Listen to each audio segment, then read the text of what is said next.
Okay, so what I did with the bow is I took a rubber band and I just wrapped it around a few times here, right in the middle of the frog. Wrapped it around. And then I brought a marker here. What I like to do, it's on the top side of here, and on the back side of the top, I like to put a little line there. We're going to use that little later on for putting the pinky on the bow. For now, turn it over. Lovely. Nice old bow here. And what I want you to do is take the marker and mark right here on the metal and on the hair of the bow. You're going to put half on the hair, half on the metal part. And that's where your thumb's going to go. And I'm going to dry it. Okay. Now, when you go to play with the bow, we won't need to do this right now, but when she is going to be playing with the bow, this is the screw of the bow, and we use it to wind up the hair. Right now the hair is wound down, so it's all loose. There's no tension in the hair.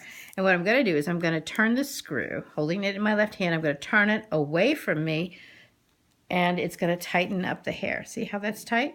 And that's plenty tight. You should actually have trouble getting your finger to poke through.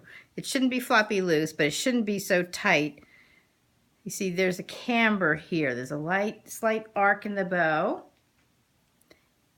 And this camber must be there at all times for the bow to be flexible. It should never be so tight that the bow hair goes like this, that the stick turns straight like that. That's way too tight, and it can actually warp the bow. So you just wind it enough to be like that.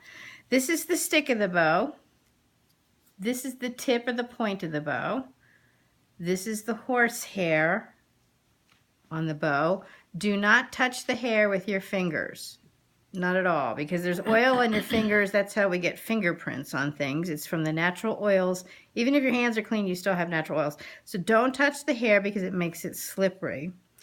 What we're going to do later is when it's ready to play, you'll have the little rosin and we will rosin it. But for now, we're just going to look at how we wind it up and how we hold it. So what I'm going to do is now turn it and put it in my right hand. I'm just going to set it in my hand. Pinky is right over the rubber band. And then I'm going to pull these fingers back until they're in their first knuckle joints. So if you look closely, the ring finger is on the frog, the middle finger is not on the frog, and there's the index finger. I'm going to put the thumb on that black dot that you made, half on the metal, half on the hair, and then I'm going to pull the pinky back so that he actually goes on that mark that we made on the bow. And when I turn it over, now I have a bow hold.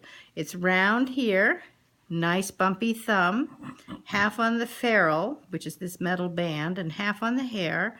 Pinky is curved on the back side of the top of the bow, and all my other fingers are on their first knuckle joints. Ring finger is next to the rubber band. You can even feel it actually. And middle finger is right there across from the thumb. These two are like best friends with the thumb. Here's Captain Hook. He hooks around. And here's the pinky.